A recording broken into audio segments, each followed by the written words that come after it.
Hey guys, welcome back. My name is Greg McDaniel. This is Real Estate Coach Uncensored. And I'm Bernice Ross. Our topic today is luxury real estate client types. Now, whether you're someone who's experienced in the luxury market or not, we wanted to take a look today at some of the different residents of the ultra luxury market in terms of the types of clients they are. So we're going to be looking at 8 different client types, but I want to start with the first 2 because these are really the 2 most important ones that you need to evaluate whenever you begin working with a luxury client, because they're going to fall into one of these 2 main categories. The first category is the Richistanis. And these are the people, this is based upon a book by Robert Frank. And it's a book that was written, 14, 15 years ago, but it's a classic that is still true today because it just hits all the fundamentals. But the Richistanis, if you think of conspicuous consumption, their motto is mine is bigger than yours. It's like, if you have a lot of money, if you just get your girlfriend just a little tiny Mercedes convertible, you couldn't afford the big one, they'll make fun of you. Or they said it's the only place where a 100-foot yacht would be called a dinghy. So again, I mean, it's bigger and better and bigger and better.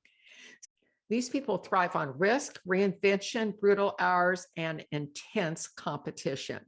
Now, if you have a Richistani client, you only want to show them the most prestigious, the showiest, the most important properties in their area and their price range, because they want to be able to show their wealth to the world. Also, when you get to members of the Billionaires Club, they are all a bunch of germaphobes. This was true for Howard Hughes, almost, 80, 90 years ago. Donald Trump's a germaphobe. It's just the one thing they can't control are germs, So make sure you've got plenty of hand sanitizer and mask ready when you're working with them. Now, the second category comes from Stanley and Danko's book called The Millionaire Next Door. And these people are just the opposite. Their mantra is live below your means. So you're going to have either a Richistani or a millionaire next door. Now, the millionaires next door are financially conservative. They'll purchase a modestly priced, comfortable home, and they don't appear to be rich. It's like money's a detail. They care about their family, their kids, where they worship, charitable giving. That's what matters to them. The best example of the millionaire next door is Warren Buffett. He purchased his current home in Omaha in 1958 for $31,000. He still lives there. And of course, as I said, the millionaire next door is concerned about their community and being of service in many cases. He has committed to giving away 99% of his wealth. Now, what happens with millionaires next door? They may invest in a really nice car. They might buy a Mercedes or a BMW, but then they will, they'll drive it for 10 to 20 years before they trade it. And then one of my favorite examples is Michael Bloomberg, the owner of Bloomberg News, and also the 20th richest man in the world, who was also the mayor of New York City. Well, when he was mayor, he only had 2 pairs of work shoes that he wore for at least a decade. So, when he wore them out, he'd go get them resold. And this is the kind of behavior you can expect with millionaires next door. They don't, they're conservative with their money and they don't appear to be rich. Greg, you have a great example of a millionaire next door that you ran into in your business. I had a client of mine who was a buyer. They bought a beautiful home for $3 million all cash. And when I met them, he was driving a Ford Explorer and she was driving a beat up minivan. He would never, and he had some of the most, he had these tennis shoes on that I think he'd worn for 10 years. But they came in, they went cash heavy, and that is the definition of the next door millionaire. We've remained friends because guess what? I didn't treat him any differently than anybody else. That's such a great takeaway, because I know a lot of people who fall into the millionaire next door category, and you would never know they've got any money. So here's the tip. You're likely to meet these people at charitable fundraising events. And if you're working with them, Do not try to upsell them into something more expensive, even if they can afford something 3 or 4 times as much, which they probably can, you know, give them what they ask for. And also pay close attention to, you know, what they want. You want to give them something that's going to be good value locating, something that's high quality construction. It's not the prestige. It has to do more with the comfortable lifestyle and something that is, again, functional. They have the money to afford the best. You want to make sure that you're showing them the best in the price range they tell you that they want. And remember, their focus is on family and community, not on the money. You know, Bernice, number 3 is our ultra wealthy cheapskate. Now, despite how much money they have, these people are literally the ultimate penny pinchers.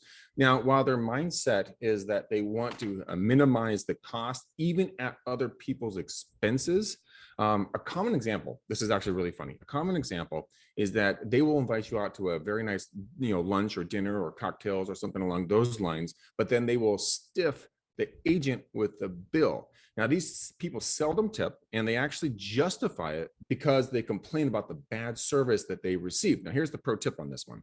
If you're working with a cheapskate, now I'm not saying everybody is, but some people are, be prepared to be nickel and dime throughout the entire transaction, just how it's going to go. And keep in mind that whenever you give them a concession, they're going to keep asking for more. So hang on to your wallet and never take them out for a meal. And that's the truth. One of the agents in our office actually got stuck with $1,000 bill for lunch where, you know, she took the clients out to lunch and they ordered all these expensive wines. Oh, that hurts my soul. Yeah, I mean, this is not a good situation. So Greg, what's number 4? Number 4 is the money guy or gal. If you have a high profile luxury client who falls in love with an extraordinary multi-million-dollar property that you just showed them, they're going to probably ask to write an offer, but the client's going to probably say something like this, you know, like, here's my business manager's phone number. She or he are going to be the ones writing the offer and handle the negotiations on the property. The money guy or gal can be a CPA, it can be an attorney as well. While your client may be buying on emotion, these people are all about the monies and the details. Now, Bernice, I want you to go into the pro tips on this because this is one of my absolute favorite parts of this article. So here's the pro tip for dealing with these people. When you're dealing with a CPA, business manager, or the attorney, you know, their mindset, I like to call them the dragon in the deal because they're the ones that will sink your deal. But, you know, they're detail people, they're numbers people. So you want to make sure that they're getting the numbers they need. Your client doesn't, you know, your clients don't care. You know, this is so common with celebrities, you know, they're artists, they, you know, they don't have a clue about the money. And then the person who's their business manager, you know, if you're working with celebrities, they usually have a business manager, but if you're back east, it's a CPA or attorney. So you want to make sure, number 1, you want to give them a property report for NAR RPR. Okay, so that's a free report from the National Association of Realtors Real Property Resource site. And that has so much detail. This will make them happy. They like detail. Also, give them the automated valuations from HomeSnap, Realtor.com, and Zillow. Now, granted, in the luxury market, they don't really mean anything. So you've got to make a decision if you want to include that. Those are free, though.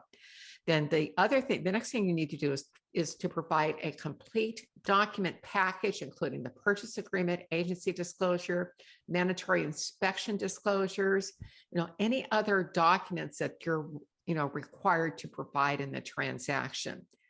And it's ideal to know, you know, when you start working with a client who's a celebrity, you may want to ask if they have a business manager who's going to be involved, or, you know, the money guy or gal who's going to be involved in handling the deal. You want to find that out up front and then get in contact with them so that you are, you know, the attitude you want to take is, I'm here to supply you with the information that you need. And if, you know, it's up to you and your clients. My goal is to make sure that I'm a conduit of information that provides this. Now, you want to be prepared with, you know, pictures of comparable sales, as well as anything that's recently closed. So what's on the market, what has closed. Also, you want to ask them, when the first time you meet with them, how would you, if there is a multiple offer on this property, how would you like me to negotiate on your behalf? Do you want to go in over asking, and right at the middle, or below asking? And we can talk about it at the time it does occur. But, you know, please, you know, be prepared to help me navigate how to best represent you. And one of the problems, of course, if you get an attorney, it's like you just want to pull your hair out because, they're getting paid to find problems and create problems for you. So and a lot of times the attorneys think they're realtors, but they're not, but they are licensed to do real estate business, but they don't know real estate practice. Mhm. So have your legal hotline for your state association, have that number handy in case you need to have an attorney to attorney discussion. Or alternatively, if you're with one of the big firms, get your management involved and let the attorneys talk to each other. Don't try to argue with them because you're not going to win.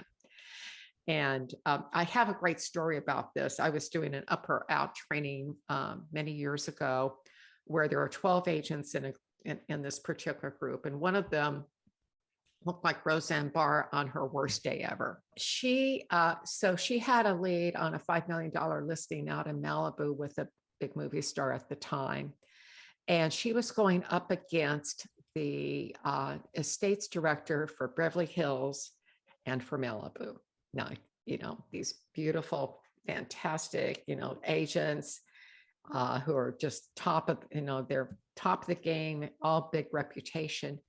She got the listing because we had taught her how to do rate of absorption, and the business manager was into numbers. Beautiful. So yeah, she got it. And I mean, everybody was surprised, but this is knowing what is going on with these people, and they're the gatekeepers. So Greg, let's go on to the next category of luxury clients. These are the upstart millionaires. So whether your clients just made a bundle, as a hedge fund manager from a startup, perhaps they're in, baseball, football, big sports signing bonus, or the lottery. This group usually behaves like Richistanis, but minus the germophobia. They are, most of them are eager to flaunt their good luck and their success, and they don't have any kind of help in terms of managing their money.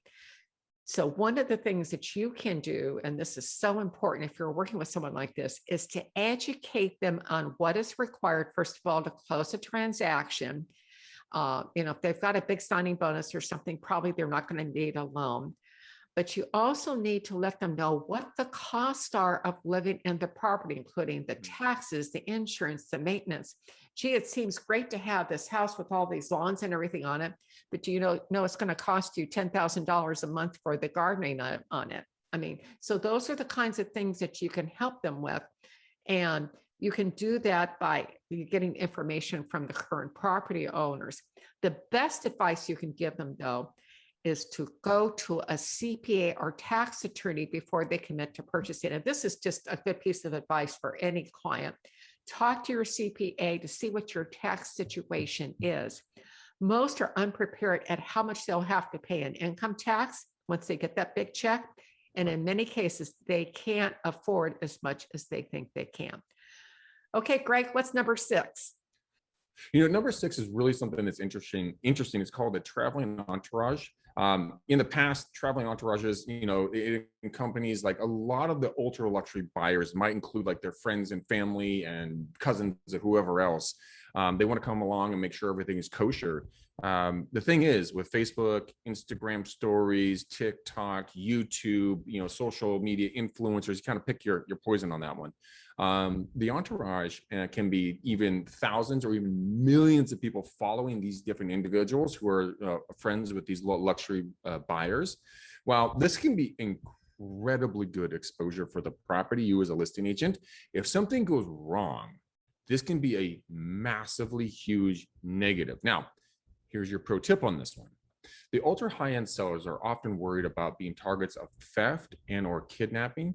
As a result, they may have strict requirements for potential buyers that they must meet in order to view the property.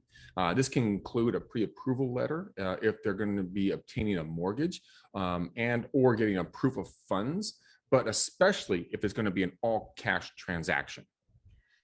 That is so important, Greg, because these people want to make sure that buyer can close. So it's very common for financial statements to be required and proof of funds. This is something, very, you're selling a 8, 10, 20 $1 million property or more. They want to know, and you're going to pay all cash. We want to know where the cash is coming from. All right, Bernice, let's move on to number 7. This is one of my favorite ones because these people are fascinating on every level. This is the collector. It's important that a trait of the most ultra wealthy individuals out there they're going to be working with, they collect things, and I'm not limiting to these items only, but items like art, high-end collectible cars, Civil War swords, and other bizarre types of items. You know, Bernice, I have a really funny story about this. Is that I was on a call with a client of mine a couple of years ago, and I noticed when I was talking, because we did video calls, that he had a huge thing in the background. It was all about magic, and he loves magic, like card tricks and stuff like that. And so I went out and I bought him a $50 book on Amazon about the history of magic, and I sent it to him. It went to his business manager, naturally. But then he called me from Europe to personally thank me for sending that book. And he said that he loved it and he can't wait to get home and read it because it's something that is true and tried to his heart. Greg, you just gave our viewers the pro tip. You need to tune in to what matters most to those clients. Mm-hmm. And if they're collecting cars, if they're collecting swords, whatever they're collecting, if you can find something, a book or something about what they're doing, send that to them. And you can also ask them about how did they get started collecting this? What was their interest? What are some of their favorite pieces from their collection? You want to show that interest in what they're doing, because it's normally when you talk to these people, it is fascinating. I mean, it is really fascinating. You know what, Bernice, before we get to our final tip, is that I was working with an ultra high level client of mine, and he collected cars and he collected race cars. And so I went out and he wanted to show me all about his race cars, his workshop. And then he took and actually showed me his race car in the trailer. And he and I got to talking because my father used to do race cars when he was a young kid. And so he and I connected on that. And we started laughing about gasoline and tires and the whole thing. And at that point, it went from no longer client to agent, went from friend to friend. And it was over talking about cars. So absolutely, the collectors, and they love to talk about what their hobbies are. So Bernice, what's number 8? This is the opportunistic luxury buyer. I interviewed Laura Brady, who is the founder and CEO of Concierge Auctions. And her company handles extremely high-end auctions. They only take about 1 out of every 10 of the luxury properties that apply to go through them. And Concierge Auctions works in tandem with luxury real estate agents to sell the most prestigious listings using traditional marketing methods. So the agents are doing everything that they normally could do that a high-end agent would do. But then the auction adds a whole nother aspect to it. So the agents get a full commission because with the auction, the buyer pays the premium, which pays for concierge auction services. When I interviewed Laura, it was very interesting. She explained how important it is, especially on these luxury properties, to have them in print. Because, if I'm sitting there at the lounge waiting for my private jet to come in, or before I board and there's a magazine, I'm flipping through it on yachts, and I see a property there that's, well, gee, my yacht's anchored not too far from there, and it's an island, well, maybe I was thinking about buying that Swiss chateau, but I think I'm going to check out this island. And then they may decide to buy that. So Laura explains that what happens with these people who have multiple multi-million-dollar residences all over the world. And because she does these auctions, she's now developed an incredible list of these super high-end, in many cases, they're billionaire buyers. But what happens is they're opportunistic. They see something. It's like, those of us in the lower levels of the world, it's like buying that impulse pair of shoes if you're a woman. For them, and that's what these luxury properties are. So the great thing about the auction is that, they'll have a live auction at the property, but because it's international, it's like an art auction. They can bid from anywhere. So you've seen the people on the phones and how the art auctions go. It's the same concept. And what happens is, for agents and for customers who are using this service, they get the best of having access to that very top tier of buyers who make these kinds of purchases, but then you also have all the marketing that goes along with getting that property sold traditionally. So you got the best of both. Now they don't always sell every property, but they've got a very, very high success rate. And again, it's always nice when we can get a full commission. So here's our final pro tip. Never underestimate the power of an auction. Imagine having a whole group of Richistanis each bidding against each other for a property that they've decided they absolutely must have, no matter what the price is. So, Greg, to wrap up for today, what's your one piece of advice for agents who either work the luxury market or who would like to work the luxury market in terms of dealing with the different luxury client types? Understand who you want to work with first off, who you can, what your tribe is, and then understand how they tick and what's the most important to them. These are your clients. You're there as a professional. Service them as a professional, but also have some fun and bring some joy to their life. Give them a book about magic. Talk about their yachts. Talk about their different properties around the world. Get involved in their lives in a positive, professional way. And everybody wants professional service. Anyway, thank you for being with us today. We'll see you next time.